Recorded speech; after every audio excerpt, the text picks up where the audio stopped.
It seems to me that the fictive nature, even the way that memory works, the way that we frame the narratives of our lives, the autobiographical, in terms of those narrative motifs, we are constantly creating and being created fictively. And there is something about our fundamental constitution and identities that is imagined, but it's imagined in accordance with certain formal structures, certain symbolic anchors, and those are recurring. And I think that's what Jung tapped into so beautifully, is this idea that the symbolic is not less real than the literal. We have it backwards. It's more real. It's more real, but it's only across time. Arthur Miller talked about the Great Depression, that reversal of fortune in his family, it gave him this hunger for deeper values, for something that was actually real beyond the kind of economic and political, and that was something he was always trying to find in his plays, in a sense.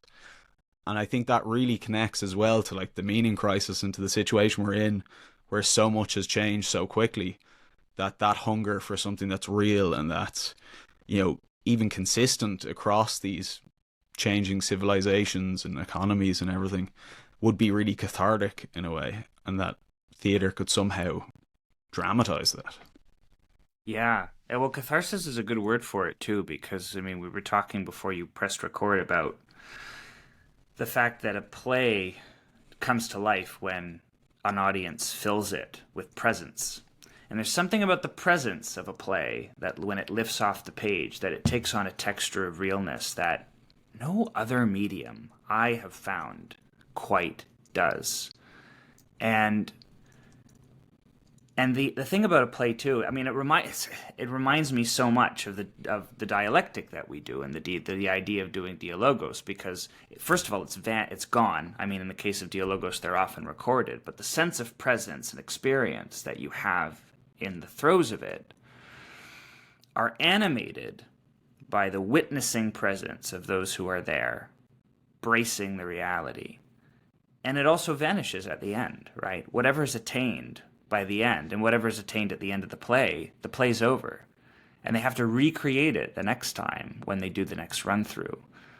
But ultimately, that particular show will never be again. And so there's a sense of the finiteness of the form, the fact that it meets its end and it vanishes at the end of the 3 acts or 2 acts or 1 act or however many it is. But then there's this repetition, right? That the drama involves repetition, it involves a finite boundary, and it involves this deep witnessing presence of those who are there to participate in it. And that's what seeds it, the particular animating spirit that drives it. And there's something about being in a room, in a theater, when everything is firing on all cylinders, that I think it just creates a sense of presence. There's something numinous about it. And it's not always attained, but when it is, I found it's more of a numinous experience and a ritual experience than just about any art form I've experienced. I mean, music has that quality, dance can have that, all kinds of things can have that quality, but for me, there's some combination of the text and the literary care of the text and the drama that's added by the presence of those witnesses that just creates something, you know. You're speaking of Arthur Miller. One of the best experiences I think I ever had in a play was seeing a production of The Crucible, and here in Toronto. And there's a really great. I mean, I haven't been there in a while. At least it was quite a great company back in the day. It was called Soul Pepper Theatre here in Toronto, and they had a mandate of doing classical theatre. You know, people like Chekhov and Ibsen and Miller and Reginald Rose and those kinds of folks. And they did a production of The Crucible, which, you know, the scene at the end when they all come together for the trial and the hysteria of the accusations and the kind of heightened pretend of the horror of the witchcraft, which is imagined and projected, but somehow also made real by the force of suggestion and the force of imagination. And I remember in that moment, the hysteria that the actors managed to procure was so heightened and so real that it made it feel as though there was a presence of something demonic in the room, in the theater. And it was visceral. And I've never felt such a visceral presence of something preternatural created by a performance. And I just remember thinking, like, I had to be in that room to feel that, and nothing else could have quite substituted for that. So there's this crackle. There's something that happens, and it's quite incredible when it does. Yeah, and that almost, because like I suppose the context of that play as well, in terms of the whole witch trial truth kind of, I think that's his most performed play as well. It's just been consistently touring for the entire, since it's been written, basically. It's so, because it's so pertinent even now. Yeah. Like, it's, the trials around speech, and a lot of the issues are just something that are, but I suppose to feel that ahead of time in a way is so, to be able to put you in that state without being actually in there's a kind of the imaginal as well seems to come into it, as well as the kind of dialogical. Like, it's a symbolic representation of something that is real, but which you can kind of get a little piece of, or maybe a lot of. I really don't know what the upper level is, but that would give you an appreciation for not being involved maybe in a witch trial, or the kind the dangers of that. That's it. Well, the play gives you access to the reality, and it's in the play, and you suspend the disbelief, and you buy into the reality, the conceit of the drama. And when you buy into the conceit of the drama, you gain access to a dimension that is real, that is just as real as anything else is, but that entering into the state of play and bearing witness to it credulously, not credulously from a propositional sense, but credulously in an embodied sense, tunes you into something that is difficult to express or to name, but nevertheless has an undeniable reality. That feeling, that numinous feeling that you get when you're in the presence of something, and you just feel it. There's like an animating spirit there. It's hard to know how to name that or what it is, but there's something that is in that room that is created by the sense of engagement and participation that people are having.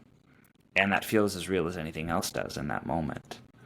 And there's something about the drama that conduces that, And that's why plays are meant to be performed. And we were talking about Plato earlier. The same, I feel, is true of Plato, it's not... We're doing a course right now for the Vervaeke Foundation. We're doing an intensive course on Dialectic and Dialogos, a 12-week course where we're digging deeper into the practice and into the different capacities of the practice. And one of the things we're doing, which I'd been wanting to do for a really long time, is we're doing, as a part of the exercise, we're doing dramatic readings of some of Plato's dialogues, little selections of Plato's dialogues. And it's making me aware, even more than I've ever been before, of just how much of the meaning of those dialogues only becomes available in the pragmatics of their dramatization, right? The tone, the characters, the relationships between the characters, all of those things that cannot be seen in a reading of the text, but have to be actually realized when you take one of the characters. Only then, I think, do those dialogues actually take on their full dimension. And only then is there... this is not an original thought. Gonzalez, all kinds of people who have done third-way Platonism have tuned into this. But to see it in action is really quite astonishing. Have you done it already? Have you seen... has there been any... or is this the first time you're trying it out? Or have you done it in previous ones and seen this? Because I'm just really, really curious. Well, this is the first time we're doing this version of it. And this is the first time we're working that into a course and connecting it to the dialectic practice. Yeah. So this is the first time for that. I've done dramatic readings of Plato a few times in different contexts. I remember I did it once, even as an undergraduate, and even then I got this sense of, okay, something else is going on here, but at the time, I didn't pursue it fully. And then I've tried it a few other times informally with friends or whatnot. But this was the first time when there was an added formality to it and an explicit connection made between what happens in that dramatization and then the development of certain capacities of inquiry and vigilance and a certain way of listening and a certain way of tracking, not just tracking the logical flow of an argument, but tracking the relationship between two characters as one progressively presses an inquiry and confronts someone with their beliefs and the stakes of that and the tone of that, right? All of the pragmatics 100%. Yeah. That's so interesting, because I did a couple of acting classes a few years ago, because I acted in like school plays and stuff, but then kind of as an adult going back doing these acting classes was just super profound. Like, it really unlocked. We did Harold Pinter's Betrayal, where he does kind of this almost a backwards play about the ending of an affair that goes back to the start of it, and playing the characters in it. Like, it was a group of just random people, different strangers, kind of similar to the circling or to the Dialogos course when I did it, which is like you're put in a situation that's quite intimate with somebody in a sense. You have to have these emotions and you have to be embodied, and it has to be, you can't like shy away into yourself in any sense. And so you're kind of come out into the role and into the performance, and then that reacts with other people, and it provides kind of almost a train track for this really profound experience. And I can assume with Plato, because there's the virtue element to it in a sense, like that it's another layer on top of that, because maybe the playwright that's writing the play is writing something that's dramatically excellent. They have certain goals in what they're writing, but maybe the goal isn't the acquisition of wisdom, which probably adds another layer if you get into the seat and actually do it. It seems like like to turn the dialogue and the imaginal and to bring it to kind of together in a way. It seems perfect. It's an interesting question that you bring up about what the presence of virtue is in your standard classical play, and to what degree that's an object of the story, and what presence that has. It's an interesting question. I'm not actually sure as you raise that question, because I think of some of the great canonical classical plays that are most celebrated. And most of them that I can think of have a pretty profound orientation to virtue, and it may be often through vice, that almost in an ironic or negative reference that virtues are contemplated. I think of Miller as a really good example of that,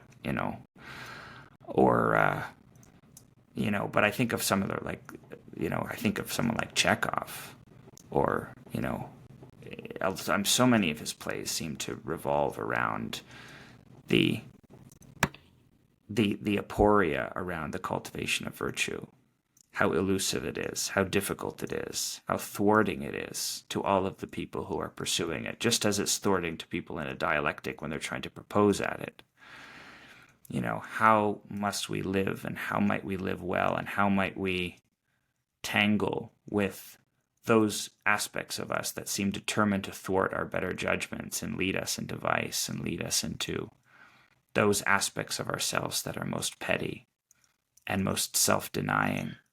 And yet in the offing, there always seems to be, at least in those plays, I don't know, this isn't completely generalizable, of course, but I just think of some of those beautiful canonical plays and how there is this toe toward virtue, even if it's an ironic presence in the story. And I wonder about that, It's kind of unavoidable. Sorry, I was just like, as you were speaking, because it clicked for me in a sense that it's all about character. All plays are about character. Like, that's the plot comes out of the character. I think Aristotle was wrong in that regard, but the character, even in depicting bad character, which might be easier than depicting good character, I don't know. Sometimes it's easier to spot, but that there's, it casts that shadow of, even in the really bad, you can see what the good would you can see the absence of the good. That's the bigger picture. So I think there's such a fascinating, because for me, like, something that Aristotle really messed up was connecting virtue ethics with narrative ethics, which I think McIntyre kind of went back in after virtue and plugged those together a bit more. That it was like the ethics, virtue ethics in a sense takes out, it like abstracts the virtues out of the narrative, whereas in the narrative the virtues are embodied in the characters. But for a first person perspective, I guess for us to try and like a golden mean kind of practice of developing virtue, it has to be done in that kind of practice based way rather than absorbing it. You know what I mean? As a fourth wall or as an audience member, is it just a different delivery mechanism or a different type of practice? But it strikes me that there's a deep connection because of character. Like, that's the thing that unites the ethics and the narrative together. Yeah, I think you're right about that. I think there's a real profound intuition to that idea, that character is somehow where these patterns come together. And that when we're talking about character, we're talking about a kind of pattern. We're talking about a rhythm. We're talking about something that is, I mean, that's why there's so often these connections made between very complex canonical characters and certain archetypal motifs. Because there's this way in which a well-drawn character is suffused with a certain pattern of being in the world that can't really be reduced to one definition or expression. Good characters are fraught with contradiction. They're paradoxes, basically. Good characters are paradox, right? There's usually some combination of virtue and vice that are inextricably linked together. And that the very thing that seeds the character, their power and their potency in the world, is also the very thing that causes them to be self-undermining. Whether it leans to the comedic or to the tragic, that seems to be a presence of that. And so there's something about a really good character and their way of manifesting the pattern of a virtue or virtuosity that somehow gathers together the paradox of the way that we encounter virtues in the first place. Which is to say, we encounter them negatively so often. We encounter them as a felt absence or a lack in experience. And that in trying to orient to them, we always feel that there's this negative reference to the orientation, because it is always more than what we have, more than what we see. And that somehow the really well-drawn character gathers that tension together and lives out the tension, so that by stepping into the footfalls of the character, you're stepping into the very tension of being embodied inside that problem, right? Having the sense of the finite toward the virtue, and also being hopelessly limited in the process, and suffering that tension, as they so often do, right? Would you agree with Plato? Because I know Plato at the end of the Republic kind of gives this warning about drama and about poetry in a way. I'm conflicted on that in one way, because writing dramatically, there is certain kind of you're limited in certain ways. Like, you have to depict things in a way that's narratively appealing, and that narrative appeal kind of shapes people in a certain way. Like, the characters have to be a certain, somewhat, not like, well, in a play they have to be real people essentially, but they have to be at a very extreme point. It has to be, the heightened essence of what is going when things are really going wrong in a way.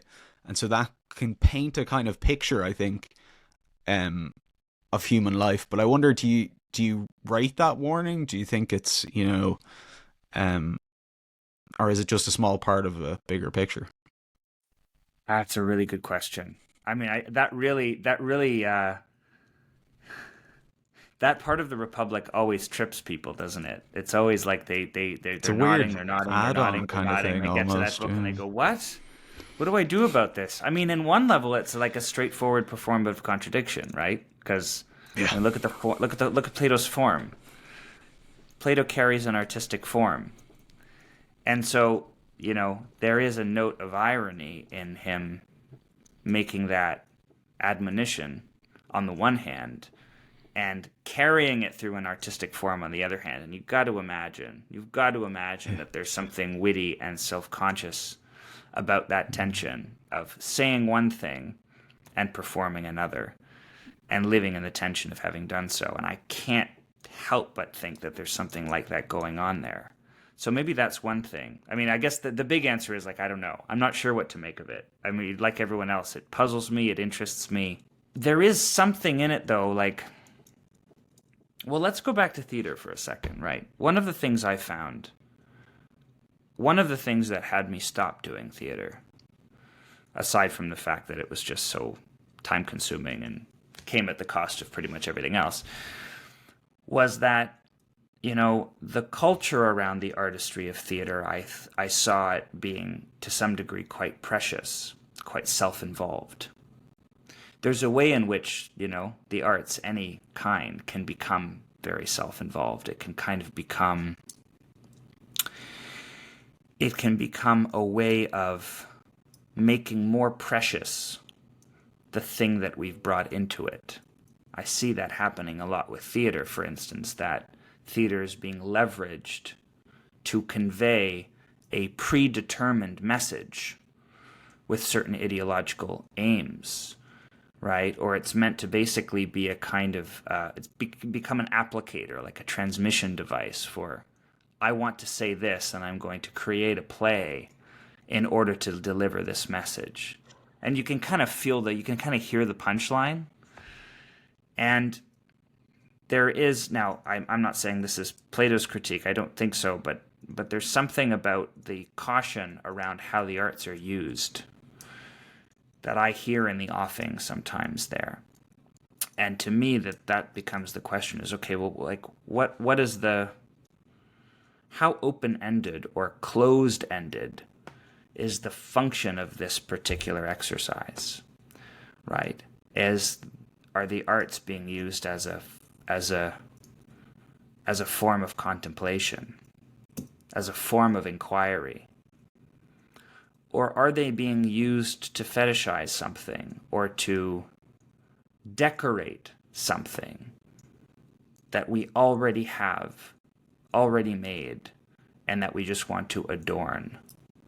And there's something very self-involved about the adornment of something with the use of craft and the arts, as opposed to the use of the arts as just a means of contemplating or a means of raising questions into consciousness that maybe couldn't be raised before, that because they required the voice of a character to give them body and context and reality. And only when they're given character are they given reality, and then all of a sudden they're made conscious in a way they couldn't have before, which is exactly what's going on in the Dialogues of Plato. So it might be a difference in, when we talk about the arts and poetry, we can talk about them as devices of adornment, or we can talk about them as crafts of contemplation, something like that, And to me, those are completely different categories of experience and different practices entirely that have almost nothing to do with one another, except insofar as they bear some formal similarities. Yeah, it's almost like artwork versus propaganda kind of thing. Like, is he warning just against propaganda versus true artwork? Like, because, exactly, what your point is so well taken in terms of so much theater that even in my own experience I've seen, it starts off with a pre-recorded message in a sense. It's like, this is the point we're going to drive home, so the whole play will just be harping on about something, some social issue or something. And it's not the magic of theater, the magic of any storytelling that people really love. It's just like, okay, whatever, it's kind of like the King Richard bit in Shakespeare, where it's like, oh, he's the king, he can kill me, so we'll all kind of clap whenever he comes out, and it's got to be done. But I think it's the death of art, and it's also it opens the door to all kinds of manipulation, and I do think manipulation is very key to it, in a sense of the use of an audience to enforce certain ideas. And like, what's the opposite of manipulation? I suppose promoting autonomy. Rather than trying to unconsciously control people, you're trying to empower them to ultimately govern themselves in the best way possible, which I think really great stories do free us up in that sense, or inspire us in a sense of freedom to follow the good, or freedom to participate in the good. They afford us that connection in a way. But that kind of discards the story a little bit. I think if the story becomes the object of that, then it becomes a kind of idolatry. I don't know if you'd agree with that, but I would. I think that's really well said. I'm sort of hearing you saying like the difference between the story and the propaganda is that the story somehow backs you onto yourself again. It gives itself over to you as an open question to be adopted in a way that is native to your life and your own experience. That's not to say it's endlessly relative, but that it's provoking you, right? It's foisting you with your own responsibility and backing you up onto those fundamental grounds that you're standing on already.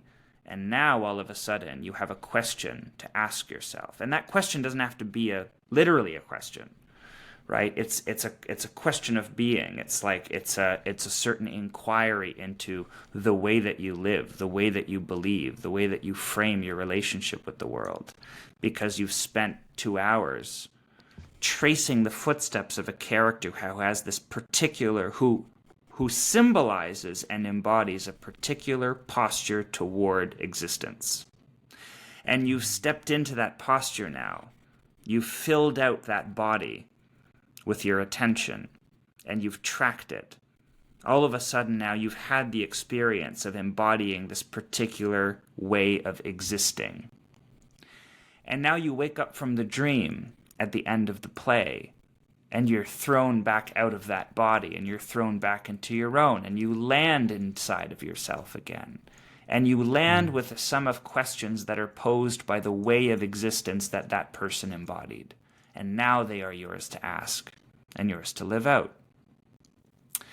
And that's very different from watching something that tries to invite you into itself to become a part of it and make you member to something that has nothing to do with who you are, that has no bearing on what you've brought into it, but that is entirely something apart that you can subscribe to or not.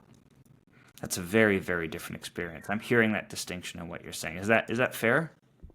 100%, absolutely. And it leads, I think, to an even deeper point that you'd made in the essay that I was reading, the symptomatology of the meaning crisis, which is the pseudo-religious ideologies, or the rise of kind of the modern mythologies that are capturing a lot of people now because there is this narrative void, and that our hunger is so strong for it. I mean, there must be more stories now through the media than there's ever been. I mean, people are just living in a story all of the time. Like, social media restaurant has to have some sort of story now that it invites you to live within and to try and monetize itself in a way. So we really live in an age of that, trying to incorporate people into stories in a way that is just freaky when you think about it, to be honest. So I wonder, like, I try go into that kind of meta narrative level, because you have a particular play, and then maybe that play embodies the type of pattern of, I know, like the hero meta-mythology with Peterson's work, or Joseph Campbell, and that kind of optimal pattern of adaptive behavior that we see in myths, that can be used to manipulate people in that way, or it can be used to kind of empower them, or to give them, to ask those questions. So how do you see, I suppose, the movement from the individual myth of a play to the meta myth, or the meta narrative? Or is that something you're interested in? It's a good question. So the meta myth, meaning that sort of archetypal structure that is visible multiply through different kinds of myths, different kinds of stories, that sort of Campbell Petersonian angle that you're talking about, right? That's what you mean by the meta myth. Yep. Yeah.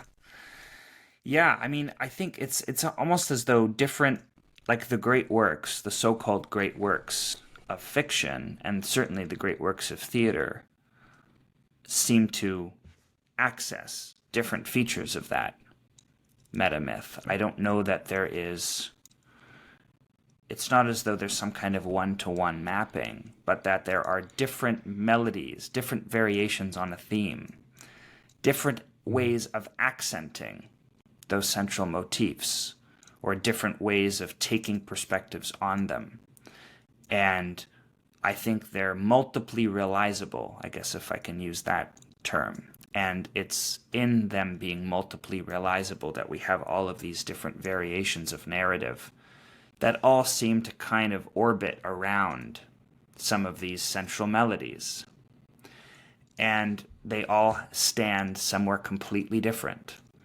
But they are all looking, or they're all, I think, attending to a lot of the same patterns. It's just that there's this unique context that they're speaking from. And the uniqueness of their context, their specificity, is actually what gives them their embodiment, right? You hear this said a lot. You hear this said a lot by storytellers, both in theater and film and in literature. You hear people say things like, the more specific the story is, the more universal it becomes. It's a paradox, right? It's like, well, how can that be? You would think if you just generalized it as much as possible, it would be more universal. But somehow, no. Somehow it's the very specificity that makes it realizable. And it's the specificity that gives it its embodiment, its where from, its context, its living vitality. And so I have this sense that, those myths, those stories, those characters that happen to play out some fundamental rhythm or pattern that says something true, that captures something essential about some dimension of our nature or behavior, all have immediately strike some kind of resonance with this through line, this central melody of what it is to be a person. But what it is to be a person is so, it's so multi-aspectual that how could you hope to capture it singularly? You can't. That's why you need these absolute moments of specificity just to listen for it. That's not. It's a tricky question. I'm sort of flailing around. I know. I apologize. I probably didn't phrase it very well. Don't. It's just kind of coming up. It's okay. Very much what I'm hearing is like that it's the particular to the universal in a way. Like the path to the universal has to go through the particular. You can't just jump up and touch God. You have to. There's a journey there that has to be undergone, and that in the specificity of each character, it kind of mirrors the specificity of ourselves. But there's this kind of weird form of an individual form kind of problem that we're we're particulars, but somehow there's a universal thing, and how do you kind of experience one to the other? But I guess I bring up the hero meta-mythology because it for me, when I learned it from Peterson initially, I'd read it from Joseph Campbell and I didn't really find his take on it as transformative. Jung blew my brains with that kind of thing, of that idea of constructing the narrative in such a way that it could afford you transformation in life, and that without it, it's almost like the suspension of disbelief is necessary for the transformation to take place. Like if you don't, but it's like it's a fiction in a way, but also by doing it you can kind of make it true. But if you don't believe in the fiction, it's not going to be true. There's and I think for a lot of young people now, it's like they're stuck, they can't believe it. No, it's a good point. There's so many places to go with this at this moment. I feel the different sort of branches. It occurs to me sometimes that our relationship to fiction is somehow misframed. And we have this binary idea that, there's sort of the life we live literally, concretely, materially. And then there's sort of the fiction or the mythologized version of ourselves that exists in some kind of imaginal space that interacts with the life lived literally, but only sort of in an epiphenomenal fashion. But honestly, the more time that goes by, the more I look at my own life, the less that seems to hold water, at least for me. Like, it seems to me that the fictive nature, even the way that memory works, the way that we frame the narratives of our lives, the autobiographical, in terms of those narrative motifs. We are constantly creating and being created fictively. And there is something about our fundamental constitution and identities that is imagined. But it's imagined in accordance with certain formal structures, certain symbolic anchors, and those are recurring. And I think that's what Jung tapped into so beautifully, is this idea that the symbolic is not less real than the literal. We have it backwards. It's more real. It's more real, but it's only across time with a certain attention that you start to realize that you're being lived out and are living out patterns of symbolic patterns that are ultimately inexpressible, but that are gathered together in the custody of certain symbols that become ways of imagining yourself and ways of imagining the particular kind of existence that you have. And so, watching a play or reading a novel, I think it somehow, when we soften the attention that we have to them, they begin to become, there's a poetic character to the way that identity is constructed in the first place. And that happens without us trying to make it happen. It just does. It just happens that way, right? There's a foundation of poetic imagination that undergirds who we are. And that I think we're constantly straining against that, because I think we have this binary distinction between the imagined and the real, or the literal and the fictional.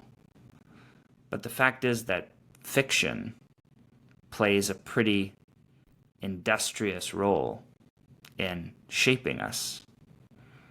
And once that is integrated properly, then there is a certain poetic facility with life that I think starts to become available. Because the way in which life becomes poeticized becomes the way in which it means, it signifies, and its signification, its meaningfulness, becomes the very thing that orients it and gives it its vitality, right? And so then the craft of poetry, when reckoning with a person's own life and identity and purpose and sense of meaning in life, becomes essential and indispensable. It's not some kind of accessory or luxury. It's like there's some deep, deep symbolic necessity in gathering oneself together poetically, knowing that so much of what we remember about ourselves is imagined in the first place because it's artfully reconstructed in ways that we still don't fully understand. And so I think that there's something that happens in the encounter with great fiction that seeds the memory of that reality, that something about all of this is a consequence of the way that it is oriented to certain symbols that express the inexpressible. And we are such symbols. Try to define a person. Try to sum a person up. Anybody. Even the meagerest, most simple person that you could find. No. A person, as we understand them, is such a symbol, right? It is that the face of a person is the gathering together of inexpressibly complex patterns in the form of something that is subject to a poetic imagination.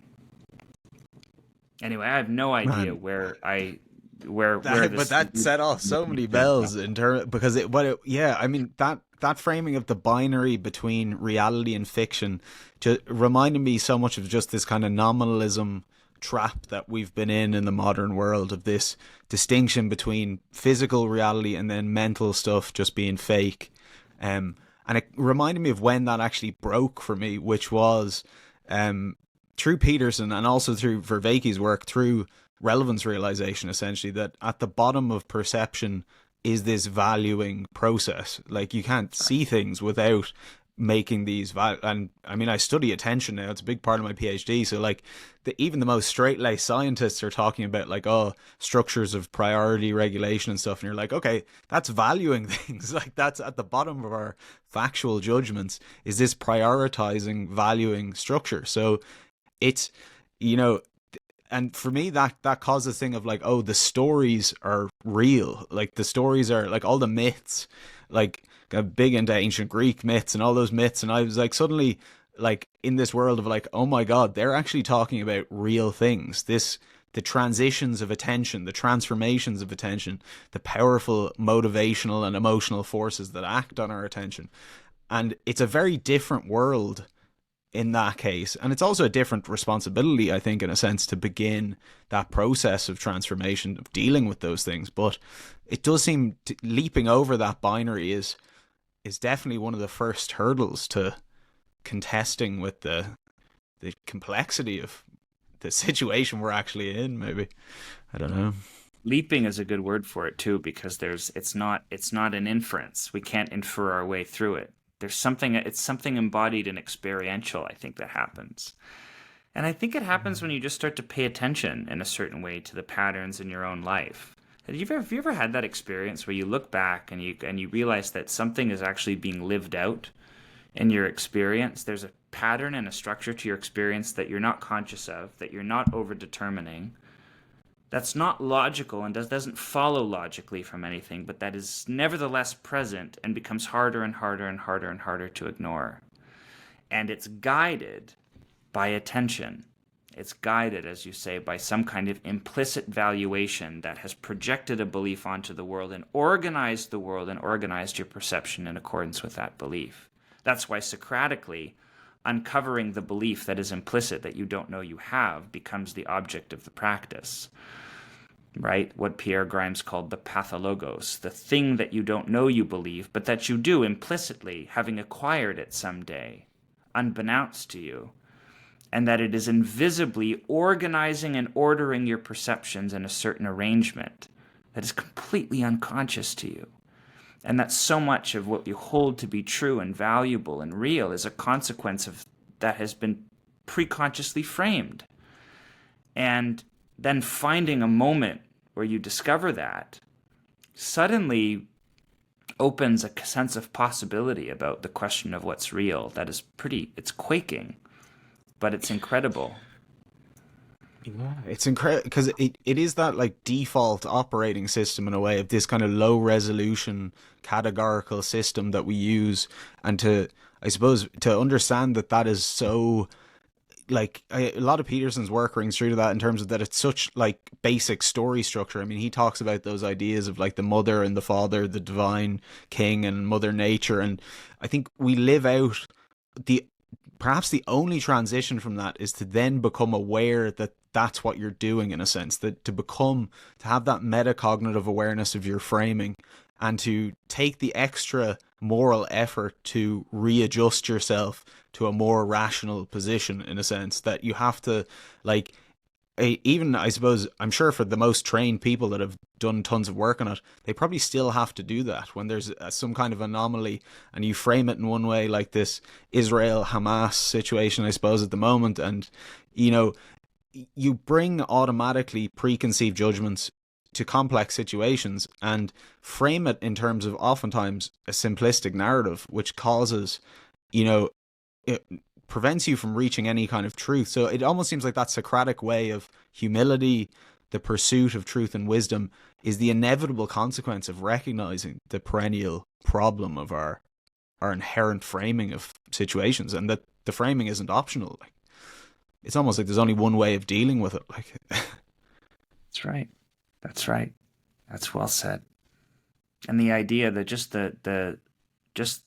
the realization at any given moment that the way that you're framing, the categories that you're using to frame the possibilities of what you're perceiving are not essential. You know, they're not essential. And if they're not essential and they could be otherwise, then it leaves a pretty big question in the margins, right? It's like, okay, then what am I not seeing?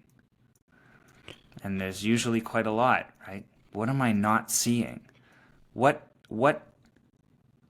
set of categories am I using to dispose the world and to dispose my relationship with it that actually might be false categories? They might be framed in such a way that they're not necessary. And that's that Socratic irony, that sense of that always, always standing from an awareness of ignorance is just one tiny adjustment.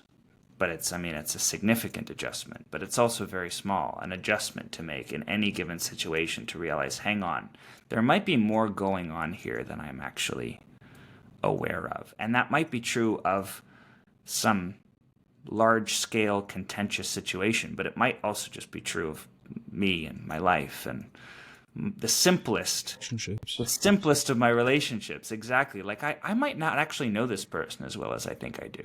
There might be much more to this person than meets the eye, even if I've known them for a long time, even if I think I have a perfect purchase on them.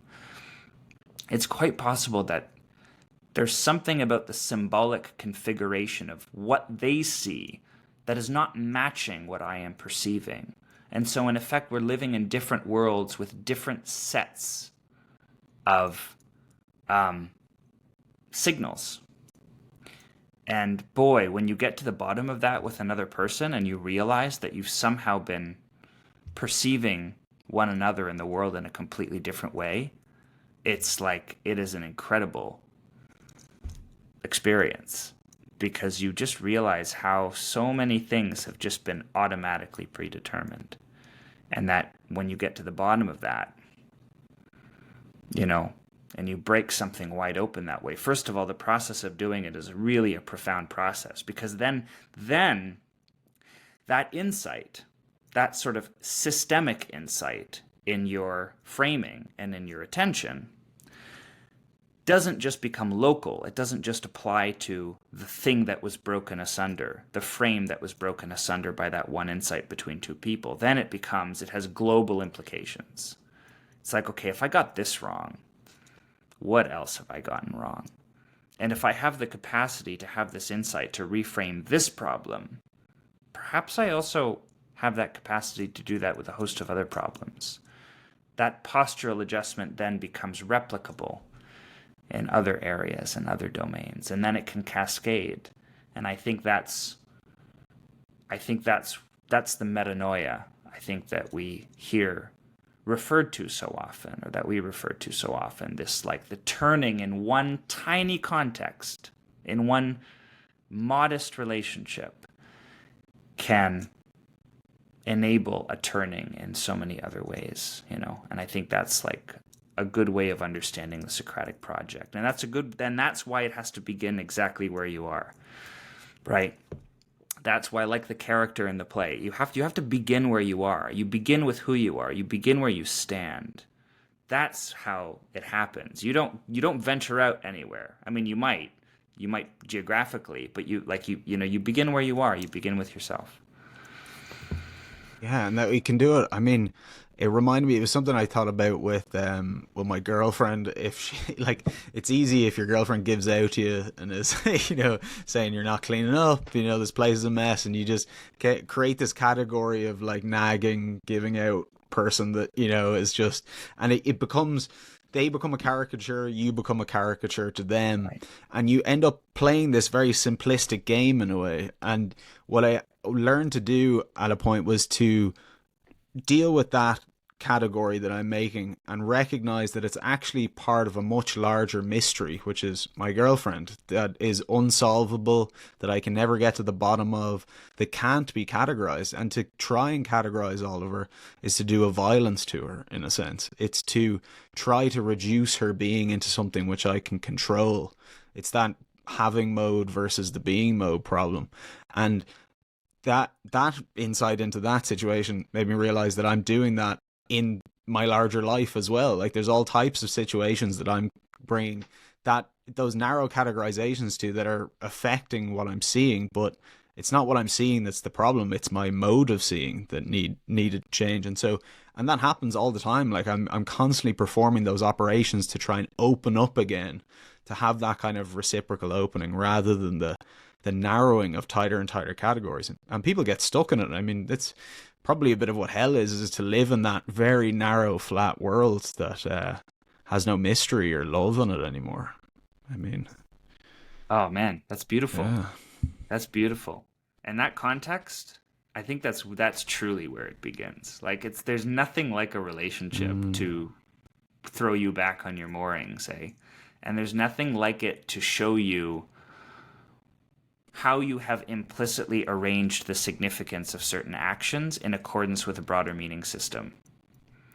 Then when you get very closely emotionally entangled, bound up deeply and intimately with someone who does not necessarily tune to the same signals. And so one gesture that means something very significant to me because it signals something that connects up to that broader system doesn't mean anything to you. You did it without even thinking about it. To you, it had no weight, no gravity. But to me, this one little gesture, boy, I've experienced that. I'm gathering that you have too just by your reaction. I mean, who in a relationship hasn't experienced this, right? It's like you do something, and to you, you're not even, you just throw it out there. It doesn't even matter. But somehow it fits itself into somebody's meaning system, somebody's way of understanding the significance of actions and gestures and what they mean symbolically. And when you encounter someone who has a different symbolic apparatus than you have, I don't mean symbols in that fundamental sacred sense, but the way in which certain gestures signify are categorized, and they don't match, as inevitably sometimes they don't, then it's almost as though you have to like renegotiate the significance of the way that you behave and what it means and what it portends. It's like a renegotiation not only of your relationship with the person, but of yourself and what you've taken for granted. It's like, I do this not thinking it has any significance, but if it has this significance to you, perhaps there is in fact an intrinsic significance to this behavior, this gesture, this way of speaking, this way of behaving. And I did it without ever thinking that it was important or that it held any gravity.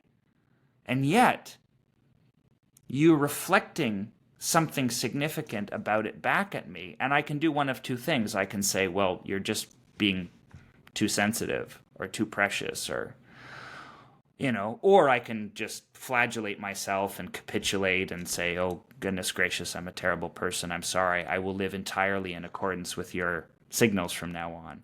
Or you can do the hardest thing of all, which is like you sit down together and you're like, okay, hang on. This didn't mean to you what it meant to me. Let's figure that out. And then to do that, that's an inquiry. And you can't do that work without doing self-inquiry at the same time. Because then it backs you onto your own, your basically your own complexes, right? The clusters of patterns that live themselves out through you that are invisible, that become visible, reflected back in the eyes of someone who is deeply invested in you. Boy, it's heavy stuff, but it's important, but it's very taxing too. And I think that's a lot of the reason why it's hard to undertake that, It is a commitment, I think, and a commitment to a particular way of life in a sense, that you have to say, I'm willing to do this. And if you're going to be married and have a long-term relationship, even long-term friendships, those totally. You're going to face those battles. And if you have somebody that won't do that dance with you, that relationship's not going to last, because I suppose over time things are going to happen, and it's going to be very difficult to have that process of adapting. And I think perhaps more and more these days people are finding that more difficult, even just from a skill level, to actually make that change in themselves, which precludes you from deeper relationships in a sense. If you're categorizing people as terrifying, judgmental, awful things, you're not really going to get to the good bit behind that. No. It's going to stop you at the door. And so, yeah, I wonder, can play and in that way dramatizing, can that change that categorical structure in a sense. Like as you're watching it, your framing dies with the framing of the character. You're like, oh my god, I am this character. The character faces that moment where they have to discard the dream they've been living, and you do a little bit as well. It's absolutely right. I think that's really true. And I don't think it happens in this sort of moralizing sense, right? Like, I don't Mm. think you're standing apart and saying, well, this person's acting this way, and I judge that to be unwise. It's like, no, you're implicated. You're walking it with them. And I don't even think that the connection, the sort of recursive throwback onto yourself and your own life, I don't even think it's always conscious. I think it actually probably is Mm. most impactful when it's not conscious, right? It's, I just went and I just experienced a story, but something happened and it internalized. And there's some pattern that I tuned into that surfaced. It's like you hear people say that, all the time where they went to watch a play or a film or something and it stayed with them. And they didn't know why it Mm. stayed with them, but they kept thinking about it. They kept thinking about it. Quotes from it kept coming out of their mouths. They found themselves like they found themselves taking on the posture of a character. Like they started acting it out without even knowing why they were Yeah. doing it. And yet doing that somehow gave them access to something about their experience that they didn't have. And I think it's all of that happens almost unreflectively. But then when you add reflection to it, then all of a sudden I think you can pry the you can use reflection as a lever to open that process even more and make it more explicit and make the inquiry more explicit. And I think that's what dialectic is trying to do, right? It's trying to take that unconscious process and it's trying to make it a little bit more conscious. But it's a hard thing to Mm. do. It's a hard thing to do. Yeah, and he probably develops at a point as well a kind of like metacognitive perch, because I remember that when I was younger, like that whatever movie I watched, like I thought I was the character. You were going around, you were telling the jokes to your friends, like you were just automatically kind of in it. But as I got older, that doesn't happen as much. You're more like there might be a little bit. I probably it's involuntary in a sense as well of what you become grateful to, but it affords you a certain amount of negotiation more, I think, with your behavioral repertoire that you acquire through whatever kind of consumption of other people. I guess because it happens in relationships as well. Like if you hang out with somebody enough, you start to talk the same way, or you Oh say yeah. similar things, or like there's all that Oh kind yeah. of because imitation is so fundamental to our bootstrapping process. So like these are, I guess, like because a playwright or somebody sits down to write an ideal, either an ideal in the negative sense or in the positive sense for imitation in a way of like this is like either the really bad life which implies the good life or the really good life which implies the bad life, and Yeah. it gives us a kind of panoply of imitations that we can perform in a way that Yeah, maybe you I just think wouldn't get so. accidentally. I think so. I think it takes a particular disposition that is part of all of us, kind of unspools it, unravels it across time, which is to say, in the diachronic fashion in a narrative form, and then plays out the sum of consequences that follow inevitably from having that dispositional state, right? So, it's like you take like a character that is sort of canonically avaricious or a character that is canonically deceitful or canonically ambitious, somebody like Macbeth. And what you do is you play out the state of being in relation to the world accented by that particular stance. And it plays out in such a way. And it's hard to tell, what like, because I tend to think that most of there's a certain premeditation to sitting down to writing. I mean, I should ask you this question because you're a playwright, and I'm curious to know what your experience is. My experience has been, yeah, there's a certain amount of premeditation, but that top down only goes so far. The bottom up populates the rest. And ultimately, I don't think there's a hope of writing anything worthwhile if it's too overdetermined by a meticulous structure. There's a structure, but then the structure is ultimately made flesh by the spontaneous intuition that comes in the throes of the creative process. There's an unconscious movement that populates the form and that populates the narrative. And I think that when you're tracking and following that unconscious movement and you're allowing it to talk itself through you spontaneously, that's when these perennial patterns actually start to make themselves known. And that's when the specificity corresponds to the universal.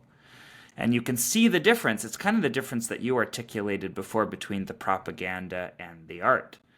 Because the art involves a spontaneous intuition whereby the patterns that are implicit in our thinking and framing are made known and are unraveling in the art of creation. But the propagandist is all top down. It's all pre-framed. It's all prefigured. It's all, I'm structuring this in such a way to get to a particular endpoint. And it doesn't have that spontaneous muse. It's not faithful to the muse. Whereas the spontaneous work is faithful to the muse. And the amount of complexity, psychological complexity,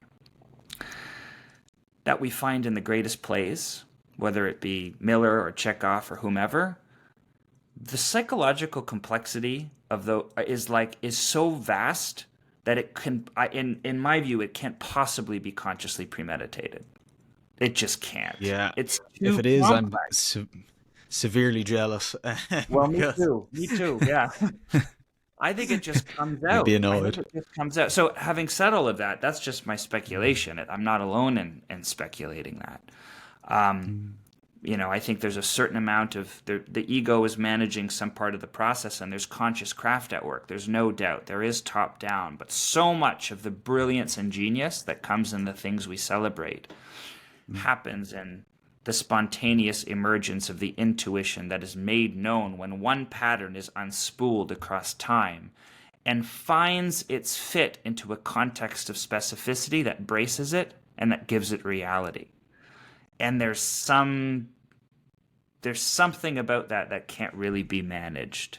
So how does that land on your experience, having been a playwright yourself, having been a writer, as a writer now, experienced in the creative process? Like, how does that land on you? How do you encounter that? Yeah, I mean, it lands very well, and even in the context of dialogical stuff, because I found a lot of my best ideas and writing stuff has been found in dialogue with other people as well, which is very spontaneous. Like, even if I'm like, look, I'm writing this thing, and you just spout off about a bunch of stuff, and you're trying to tell them the story that you're telling, and you're just making things up in it without kind of knowing what you're doing, but you're filling in the gaps in a way that you couldn't actually, if I just sat down and just tried to do it, I couldn't do it. Like, it requires a certain pressure and spontaneity to actually come up.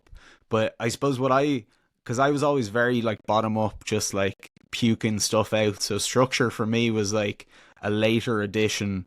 So I use like an opponent processing relationship between the structure and between the more just kind of more creative stuff, where I use plans to constrict it, and then once it's constricted a certain amount, then I just go and just try and see where I can get to. Then I get stuck and I go back to the structure and I try and use that to get me another inch ahead, and then I'll go again and try and get a little further. It's just always this game of like kicking the can down the road of like, how much better can I make this? Like, can I go another bit? Can I go another bit? What about this choice? What about this choice? But it is always, I mean, even in dreams and stuff, like I'll have things in dreams that I'm like, this is the character is supposed to do this or something. I'm like, where's that coming from? Like, it's not there's no, yeah, like the conscious bit is a very small part, I think, of any of that. Like, but it is, yeah, it does have to be honed. But yeah, I know those great guys like Miller and stuff, man. I've been studying All My Sons for this play a lot, and you're just like, how did he do this? Like, where are these? Like, it doesn't make any sense. It doesn't like, is it dramatic form? Is it not dramatic form? But you're just like, this is just, the muse really, which makes it so inspiring. Maybe something cares about us out there, perhaps. makes it so inspiring. Yeah, yeah. That it gives a sense of almost like the unconscious or something deeper at play than just our conscious minds. Yeah. I think that's true. And I think when you hear people describe their process, generally, I mean, I scarcely hear anyone talk about an artistic process that's genuinely, really generative, that doesn't involve that. I mean, how could it? Just how could it? Where's like our conscious capacity to manage complexity is formidable, but it's also pretty limited. We can't account for every factor, and we can't map things as thoroughly as we would like to.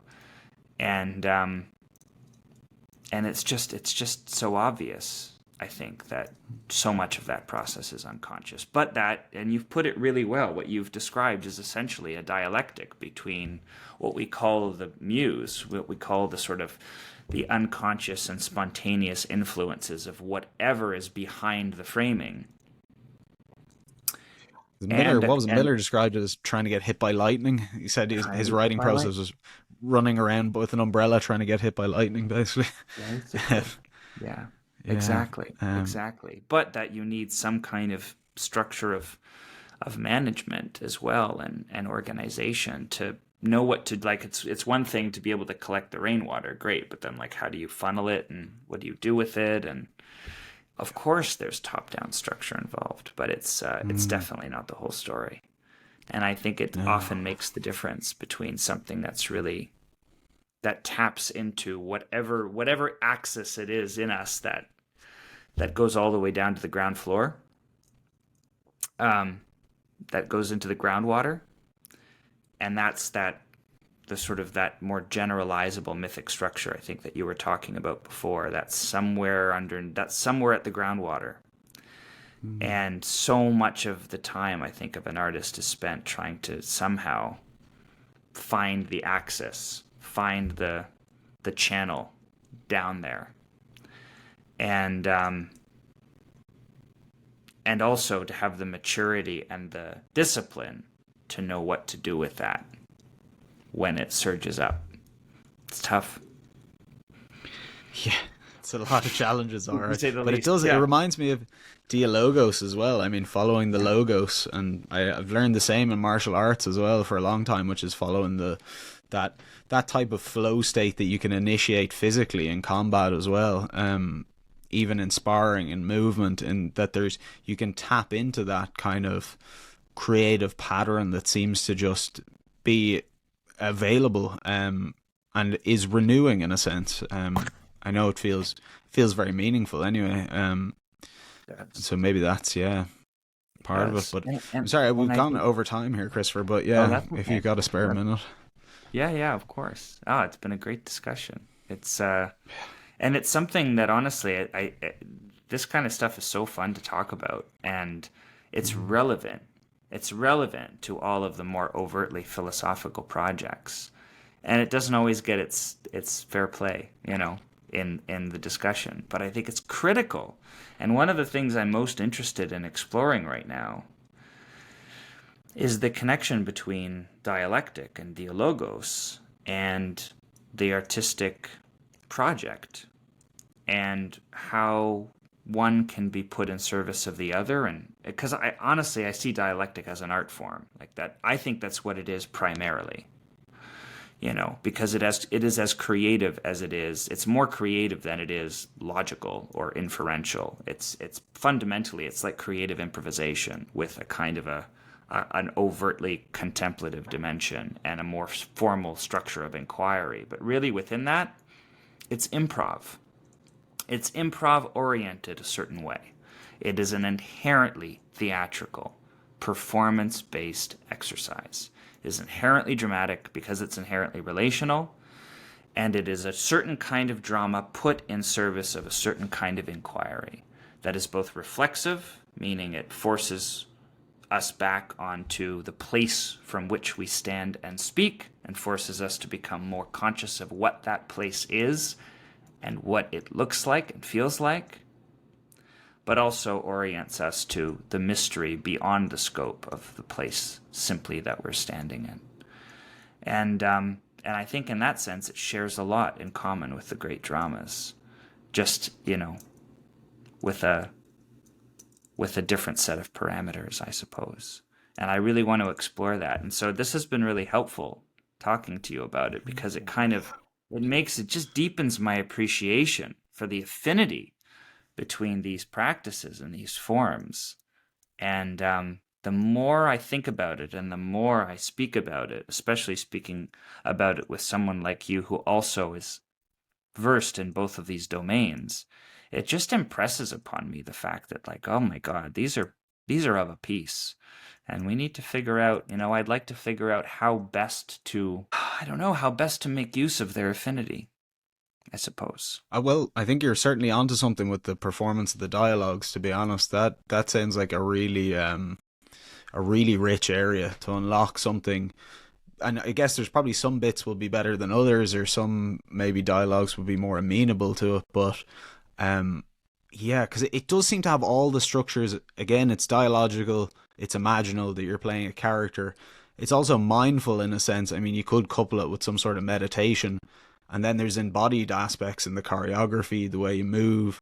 And yeah, if you can get people to suspend disbelief and get into it kind of motivationally, I think it would have the potential to really unlock, even, especially for people that aren't actors maybe and that aren't used to doing that in a sense.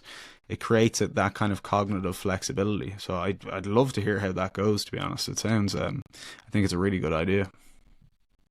Thank you. Thank you for your encouragement. And I'd like to talk again about it if you're interested in that, if you're open to that. I think that would be fun. I think I really want to start tracking this, and you have you're so conversant in it, and you have a facility with it, and that's exciting. Yeah. Absolutely. It would be a great honor, Christopher, and thank you so much for coming on. This has been, I think I really needed this today. I didn't realize before that I did, but I feel like this was really, made so many connections, so I really appreciate it. Thank you. I appreciate you inviting me on, and this is a fantastic chat. And I think I needed it too. This just became the best part of my day. And it's given me back a lot of energy that was depleted doing all kinds of other things. So thank you for that.